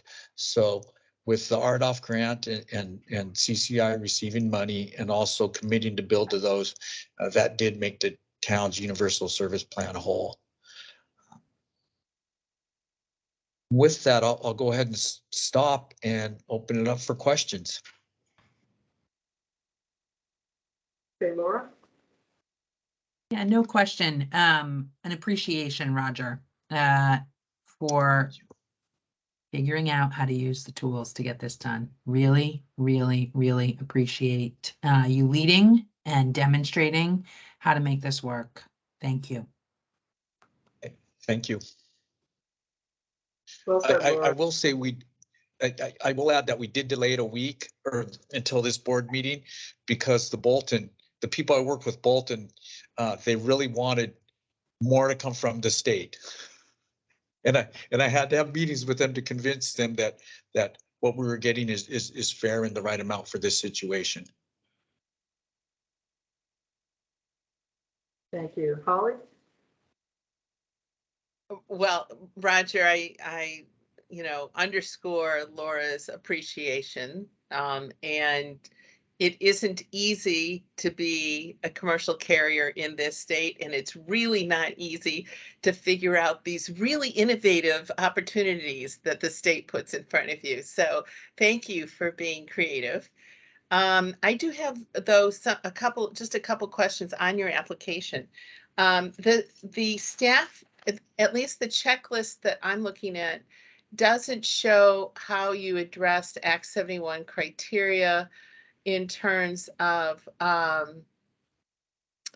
any incidental overbuild and whether or not there's an affordability component. So I just didn't want to miss that in terms of being consistent. We should check those two boxes. Could you address those? And then I have a question about your market analysis piece. Sure. In terms of the overbuild, there isn't any overbuild because we're replacing current customers and lines that go to current customers today. So there is zero overbuild in this instance. In instances later where there is another carrier, we will not request funding from the areas where it would be considered an overbuild because the customers already considered served. Regarding, was it next part, affordability? Yes. Yes, we participate we participated in the EBB program, which transitioned to the ACP program, and we're working on getting that implemented now. That's and to get $30 to the customers that sign up and are eligible, taken off their bill. And at the same time, if the customer has voice services, and if they may be able to actually get approved for the federal Lifeline program and some funding out of the state program also. Okay, thanks. And then in your comments, your application under additional business plan information, I think I'm probably just not comprehending what you're saying to us here. So you say that approximately 54% of the customers are considered or underserved. But then on the take rate assumptions, you say that 81% of the locations subscribe to broadband. And the point here is you're calling it broadband, but it's not meeting the served category. Is that it? That 81% of these locations are in fact not served. So of the total locations that we serve today, it's a 54% that are considered unserved and underserved. Now there are additional homes in Bolton that we do not serve, or that we may have served them at one point in time, but they fell off of our records. So of the total homes in Bolton, we serve 81% of them. And of that 81% that we serve, the 54% are considered underserved. Okay, so it's just that the statement in your application says 81% of the locations served subscribe to broadband. And when we think about broadband, that kicks them into the served category, and that's not what you mean. That is not what I mean. I consider anyone that has a type of internet service to be broadband in this instance. So yes, you're correct. Thank you for clarifying for me. Okay. Thank you for asking. I'll have to make sure I don't state it in that way that the next time. It's a lot of technical nuance. Okay, any other questions?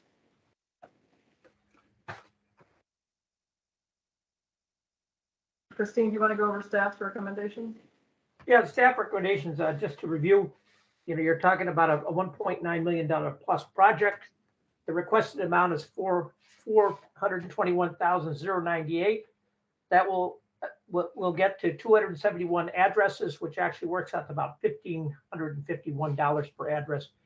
We recommend approving the 421,098 because this is a great example of a partnership that really is cost effective for the taxpayer. Excellent. Do we have a motion that we want to put on the floor? So moved. A second? I'll second it. Any further discussion? Hearing none, all those in favor, please say aye. Aye. Aye. Any opposed? Congratulations, Roger. So excited. Roger, thank you again. Really. Thank Congratulations, you Bolton. again. That was a great example of getting our attention. Yes. Exactly. Well Thank done. you. I will let the Bolton folks know today and they will be greatly appreciated. Thank you very much. Thank you for your service, Roger. Thank you. Now I'm going to be getting calls from Charlotte to see when I can get their application. That's what happens. That's what my mom used to say. Do a good job. You're just going to get more. She said it positive. Sure. Thank you all. Thank you. Excellent.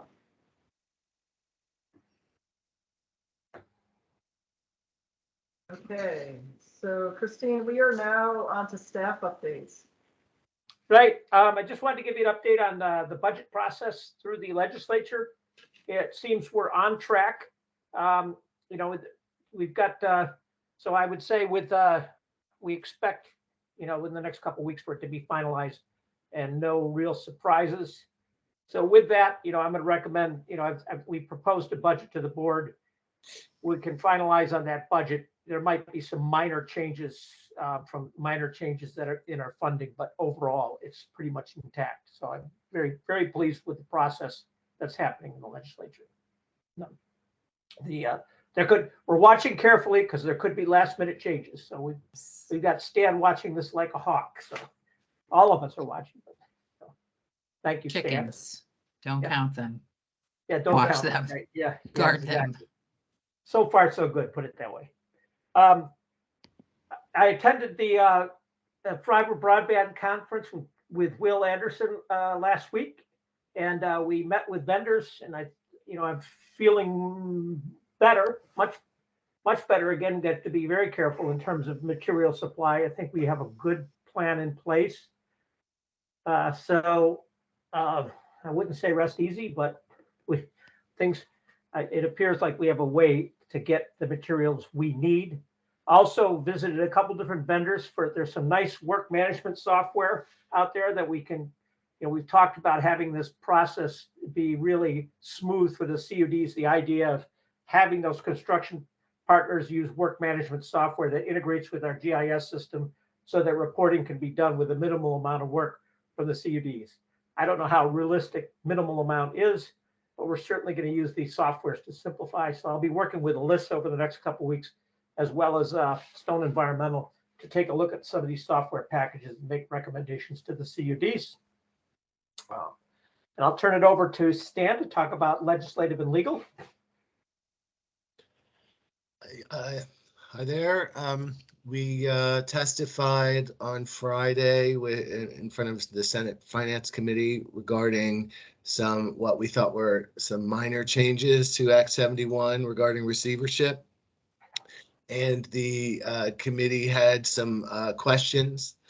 And Legislative Council is now working to add in some language to address those questions, which we think will get us to the place we need, which will still allow for a receivership, but just clarify that the state would have the ability to buy back assets, the grantee's assets in the case of a material breach.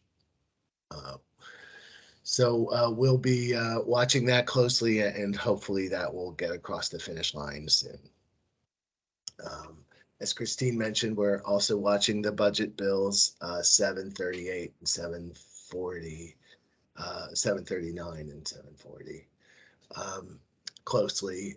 Workforce development H703 is also they're having hearings this week, and we'll be watching that and hopefully have the opportunity to testify regarding that. I think Holly has a question. Go ahead. Stan, thank you. So without going into the weeds, I just want to be sure that when that language on receivership comes out, you know, this is public money, and if the state has to buy back its position, that would be redundant. You don't mean it like that. Yeah, would buy back the portions that are not the state's. That's how that would be phrased. Okay. So any value add, we would have to compensate the provider for. Yeah, which I think a receiver would, you know, that's the job of a receiver. Yeah. Okay. Darn, no free lunch. Any legal stuff, Stan?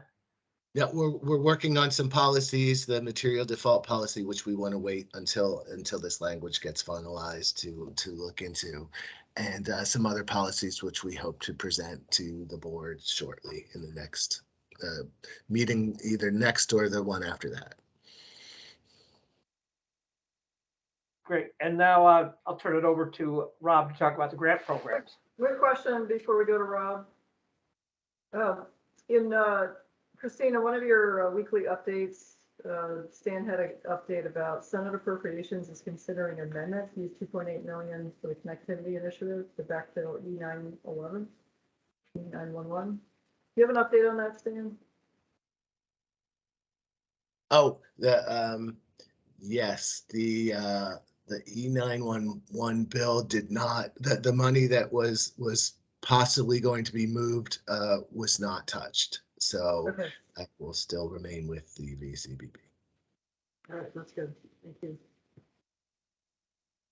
you. Yet.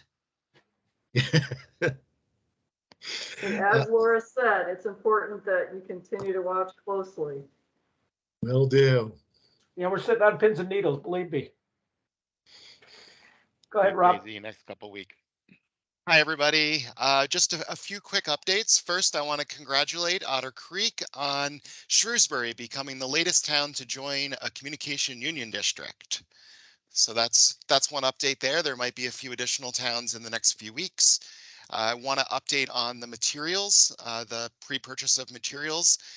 We have approved, and this is reporting back to the board as the process was outlined, grants for DV fiber, NEK broadband, and Maple broadband for the purchase of materials. So that process is moving forward. Those grants are in the process of being executed. The final update is we do have another application. The Maple broadband application is ready to be reviewed by the board. Whether that is reviewed at the next board meeting or a special board meeting, I will leave to the board. But that's the quick updates. Questions? Concerns? So I would propose on that issue, Rob, on the Maple broadband grant application, that we take that up at the next board meeting. So I just want to put that out there as a recommendation or a suggestion, I should say. Any concerns with that? We did it on the 9th. So there's one other thing I should mention. We have also received application for an eligibility screening application from Otelco for several of the towns that are also served by the Maple Broadband application. How that process works is staff is reviewing and will make a determination, and then the provider may appeal that recommendation to the board. So that may end up, if an appeal does happen, it may end up happening at that same board meeting, if that is the case. And so there's no way in which that application is an overbuild policy issue. It's completely contained within the universal service plan of another CUD. The pre-application filed by Otelco is completely contained within Maple Broadband territory. Yes. This is going to get complicated. Yep, we'll stay tuned. Okay, I think that's another good reason not to take action on it sooner than the 9th. Gives you time to review the other proposal. Okay. Okay. We support that. All right, excellent.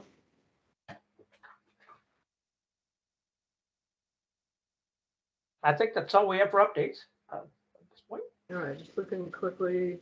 Okay. You know, so is there a legal framework that, I think, Stan, you'll probably be providing us with some guidance, statutory guidance on that.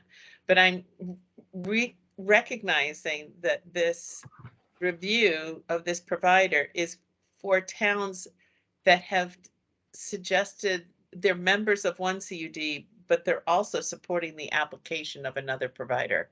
Is that a correct framework? From my understanding, it is at least one of the towns is supporting this, has provided a letter of support. Okay, thanks.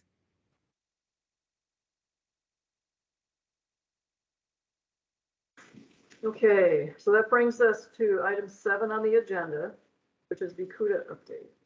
Is Will available? I am here. Can you hear me, Patty? Yep, we can hear you. Thank you Will. for allowing me once again to represent our 9 districts to your board, which has done such great work for us. I'll start out by thanking you on behalf of all the CUDs for authorizing the construction grant to NEK Broadband. Considering the amount of funding involved and the critical role that NEK, the Northeast Kingdom, will play in representing underserved addresses, underserved Vermonters. This grant is really a huge step for CUDs, period, maybe even a historic moment. So thank you for that. And I'm really glad that that was able to be resolved, and just want to congratulate Krista for a couple of things, and especially on her work for this grant. So thank you for that. And also for Waitsfield and Champlain Valley. I think all the CUDs will see, even though Waitsfield Champlain Valley Telecom is not a CUD, will see this as a big victory because they are a close partner to us, both in terms of setting up our networks and in things like our materials consortia. Figuring out the issue of the town of Bolton, which did not fall easily into one of our districts, is a great relief to us. And it's great to see that the Community Broadband Fund is being deployed as the legislature intended. So thank you for the quick resolution of those grants. And starting with Maple, hope to have many more of those to you in the coming weeks and months. Moving through a couple of other issues. So as of last week, we did receive our first deliveries of fiber optic cable into the state of Vermont to CV Fiber and DV Fiber. And I expect to be hearing about our next shipments, towards the end of this week. So it's going to be an ongoing process, but the fiber is real and it's here in Vermont. No pun intended. I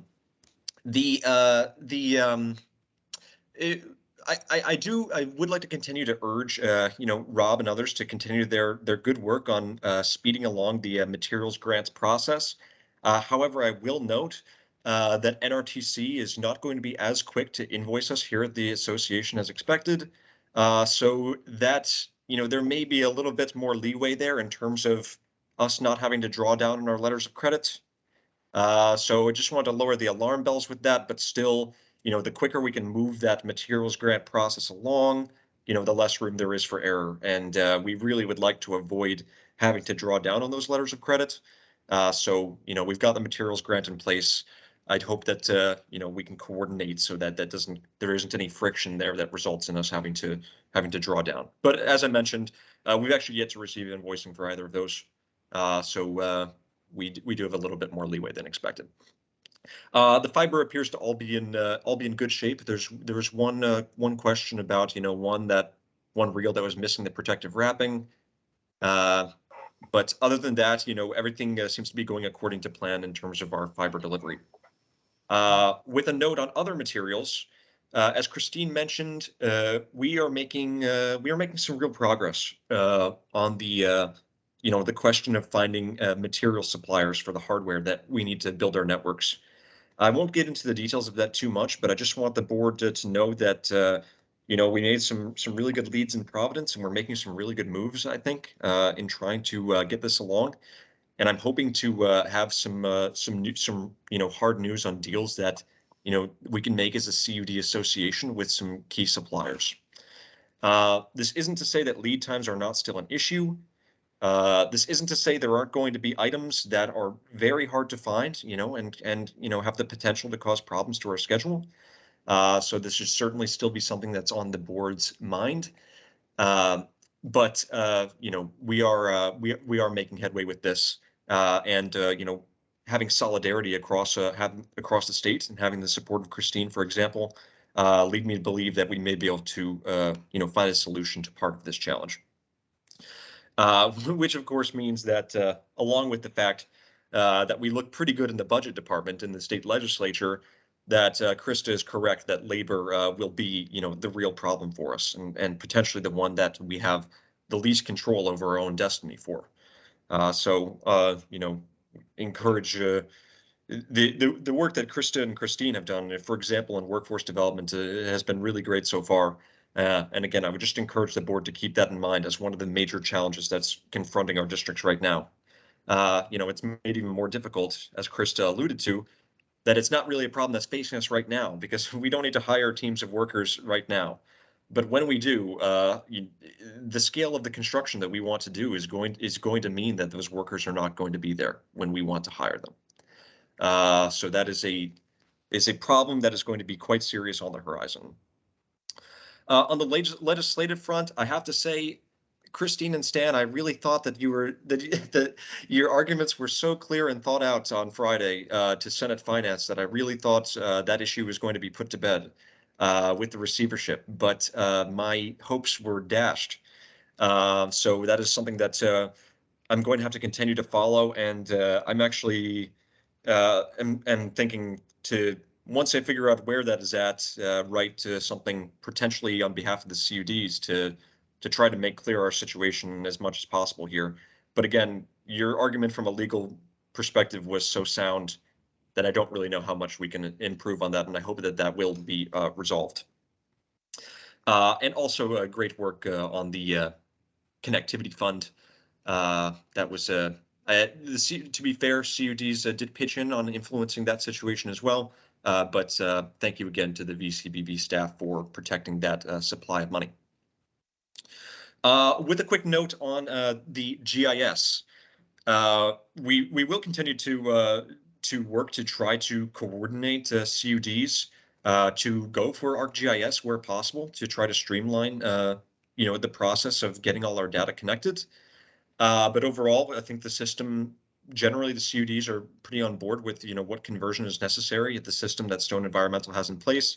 And as Christine alluded to, I've also got wind of some new ideas for how we can merge that data from other sources into the State Broadband Atlas, and also personally how we can use the State Broadband Atlas as a public-facing tool, as a public relations tool to really aid the CUDs in getting the word out and increasing their take rate by showing people, exactly when they'll be able to have access to this fiber network. So just again, great work all around there, and we'll continue to try to streamline the process of getting CUD's data into there. I would like to note didn't raise my hand, you know, at the very beginning of the meeting when the minutes were considered, but it was brought to my attention that there was an issue with the minutes in regard to comments that Krista and myself made at the last meeting with regard to affordability initiatives. Both Krista and I were advocated for your board, Community Broadband Board, to specifically attempt to uplift the efforts of equal access to broadband and its capacity in order to help CUDs provide affordable service to their constituents via subsidies. Equal access to broadband, of course, being an agency that serves to connect people to those subsidies. In the minutes, Christian and I are described as having voice support for the VCBB doing such things, when in reality, I think both of us really believe that EAB is in a prime situation to be supported to do this. And I mean, frankly, for me personally, it doesn't really matter to me that much whether the minutes are changed. However, I want to make that really perfectly clear. That the CUDs have instructed me to try to get your board to uplift that organization. And I've been thinking about that a lot recently, especially in regard to the marketing question. At one point, your board tasked me to investigate how the CUD Association could scale up marketing across the state. Ultimately, I wasn't able to find a way to do that because each CUD is faced with such a different situation, you know, in their own local area, based on where they are in the process. Really wasn't an immediate pathway by which to scale up marketing across the state, as much as that would be a cost-saving effort and doubtless beneficial to the CUDs in terms of improving take rate. But FX Flynn, you know, it raised a really interesting point to me, which is that, you know, even if marketing is increased, it doesn't solve the problem that, you know, basically any household under $50,000 income is not going to be able to access this no matter how much marketing there is. So I would suggest that the board explored ways to use EAB's efforts to somehow unite with the marketing and exposure effort across the CUDs to simultaneously target both those that can and cannot afford access to a CUD network. I think that this is something that you know, is really worth exploring, and that your board should try to you know, build the capacity of equal access to broadband so that they could potentially help CUDs with this.